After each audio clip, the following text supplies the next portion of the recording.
یا تو لفظ اسلامی جمہوریہ سے اسلامی کاٹ دیں تو پھر جمہوریہ کہتے رہیں اور ایک سیکولر نظام ہے، سیکولر ملک ہے، اس میں قرآن و حدیث کی کوئی حیثیت نہیں ہے، جو شخص جیسے چاہے قانون سازی کرے، کس کی پیروی ہو رہی ہے، کس ایجنڈے کی پیروی ہو رہی ہے، اس پر میں اپنے شدید احتجاج اس ایوان کے فلور پر نوٹ کرا رہا ہوں اور یہ بات واضح کر دینا چاہتا ہوں کہ ہم ایسے قانون ملک پہ چلنے نہیں دیں گے۔ آپ نے جس طرح کے آئینی قوانین بنائے ہیں، جس طرح کے آئینی قوانین میں آپ نے ترمیم کی ہے، میں اعلان کرتا ہوں کہ میں سرعام اس کی خلاف ورزی کروں گا اور 15 سال اور 16 سال اور 12 سال اور 10 سال کے جوانوں کی شادیاں کراؤں گا اور ان میں خود بیٹھوں گا۔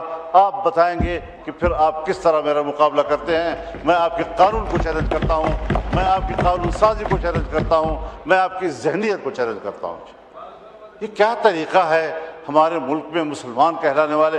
یہاں پر آپ کے نائب وزیر اعظم اور وزیر خارجہ نے فلور پر میری گفتگو کے جواب میں فرمایا کہ ہم بھی تو اللہ اور رسول کو ماننے والے ہیں، اگر آپ کی نظر میں یہ اس کے خلاف ہے تو آپ ترامیم دیں۔ میں نے ان سے فون پر بات کی اور میں نے کہا کہ آپ نے فوری طور پر مجھے جواب دیا ہے، ذرا اپنے ماحول سے مشورہ کر کے آپ نمائندگی لے لیں، مینڈیٹ لے کر پھر آپ بتائیں، ہم ایک کمیٹی بنا کر آپ کے ساتھ بات کرنے کو تیار ہیں۔ انہوں نے کہا ٹھیک ہے، اس کے بعد کوئی سوال جواب نہیں ہے۔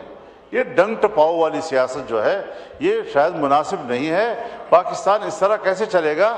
آپ تو جمہوریت کو شکست دے رہے ہیں اور جو مسلح گروہ جو بیانیہ لے کر اٹھے ہیں، آپ قدم قدم پر ان کو تقویت دے رہے ہیں۔ ہماری توانائیاں یہاں پر کس بات پہ ضائع ہو رہی ہیں؟ ہم کس چیز کے لیے یہاں آئے ہوئے ہیں؟ ہم نے تو آئین کا حلف اٹھایا ہے، ہم تو جمہوریت کی بات کرتے ہیں، ہم تو پارلیمنٹ کی بات کرتے ہیں، ہم تو ووٹ کی بات کرتے ہیں۔ اور اگر مذہبی دنیا وہ پاکستان کے آئین کی نمائندگی کرتا ہے، آپ کے شانہ بشانہ کھڑا ہے، آپ یہاں پر اس قسم کی حرکتیں کر کے جس طرح آئین کو روند رہے ہیں، جس طرح عقیدے کو روند رہے ہیں اور پھر ہماری توانائیوں کو تباہ و برباد کر رہے ہیں۔ جمہوریت شکست کھا رہی ہے، پوری دنیا میں شکست کھا رہی ہے۔ اور میں نے کل کی گفتگو میں بھی یہ کہا تھا کہ پوری دنیا میں جمہوریت ختم ہو رہی ہے، اب یا سرمایہ داریت ہے اور یا آمریت ہے، اور وہ راج کر رہی ہے۔ بات ہو رہی ہے بورڈ آف پیس کی، مجلس السلام کی، جو مسٹر ٹرمپ کا ایک نظریہ ہے۔ اس نظریے کا آغاز ان کے 20 نکاتی فارمولے سے ہوا ہے۔ 20 نکاتی فارمولہ امن کے لیے یہاں پر آپ کے وزیر خارجہ نے بیان دیا اس ہاؤس میں کہ اس پہ تبدیلی آئی ہے اور ہمیں بتائے بغیر تبدیلیاں لائی گئی ہیں۔ جب ہمارا اس پر اعتراض ہو گیا، فلور پر ہم نے اپنی قوم سے کہا، نمائندگان قوم سے کہا، اس کے بعد پھر آنکھیں بند کر کے وہاں چلے جانا اور ان کے 20 نکات کو قبول کرنے کا کیا تصور پیدا ہو سکتا ہے؟ کہیں کوئی ضمیر، کہیں کوئی ایک خود اعتمادی اپنے اوپر، کبھی اپنے ملک اور قوم پر خود اعتمادی، اور آج ہم اس میں جا رہے ہیں۔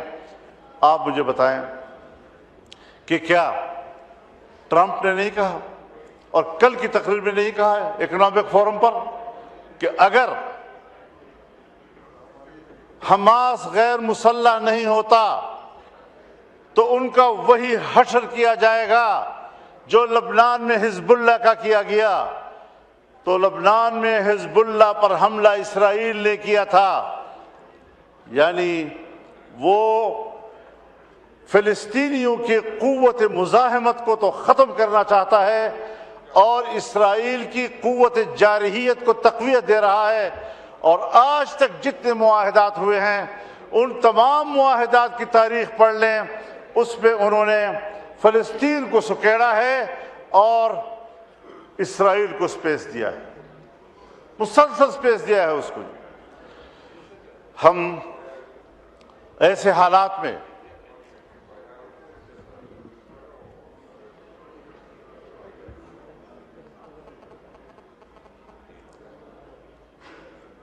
میں آپ سے مخاطب ہوں جناب جی میری کوشش یہ ہوتی ہے کہ میں اسپیکر صاحب کو خطاب کروں اور رولز بھی یہی ہے. تو بنیادی بات یہ ہے کہ جہاں دھمکیاں ہیں، اگر ایسا کیا گیا تو میں ایسا کر دوں گا، ان کی ایسی تیسی پھیر دوں گا، تباہ و برباد کر دوں گا، کیا یہ صلح کی آغاز ہے؟ دنیا میں امن قائم کرنا، غزہ میں امن قائم کرنا، فلسطین میں امن قائم کرنا. افغانستان آئے امن کے لیے آ رہے، 20 سال تک اینٹ سے اینٹ بجا دی اس کی. عراق میں آئے امن قائم کرنے کے لیے آئے ہیں، عراق کی اینٹ سے اینٹ بجا دیا آپ نے. لیبیا میں آئے ہم امن کے لیے آئے ہیں، لیبیا کو تباہ و برباد کر دیا، منقسم کر دیا، آج وہاں کوئی نظام موجود نہیں ہے. اسلامی دنیا کو اس وقت اس نے ٹارگٹ بنایا ہوا ہے. اور اگر یہ اسرائیل لبنان سے ہوتا ہوا، شام سے ہوتا ہوا، اب ایران پر بھی حملہ ہوگا تو اس کے بعد اسرائیل تفتان پر آپ کے سرحد پہ کھڑا ہو جائے گا. کبھی سوچا ہے ہم نے، کبھی اس ایوان نے سوچا ہے کہ یہ پیش رفت کہاں ہو رہی ہے؟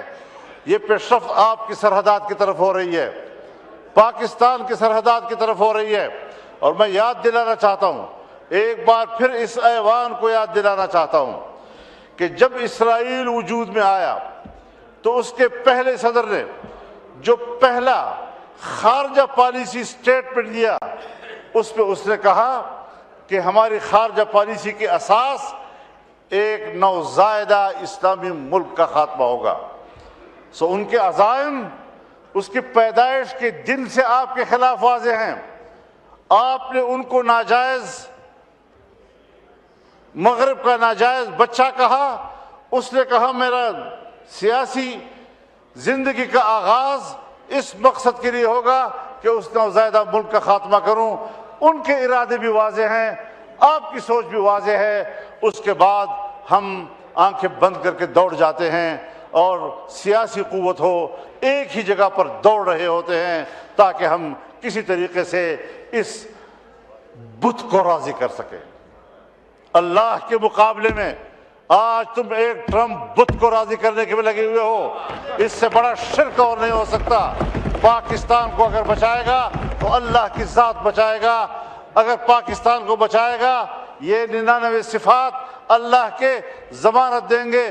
خدا کی قسم امریکہ نے آپ کے بنگال کو بھی نہیں بچایا، اور آج اگر یہ ملک ٹوٹے گا تب بھی آپ کو نہیں بچائے گا. کچھ خدا کا خوف کرو. ہم کدھر جا رہے ہیں؟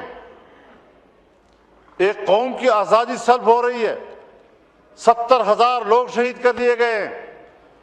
1 لاکھ سے زیادہ بیماری اور بھوک سے مر گئے ہیں. 1.5 لاکھ سے زیادہ بے گھر ہو چکے ہیں. اور اس کے باوجود ہم ایسے صلح کو قبول کر رہے ہیں، ایسے فورم پر جا رہے ہیں جس کا آغاز دھمکیوں سے ہو رہا ہے، جس کا آغاز ایک فریق کو. اور اسرائیل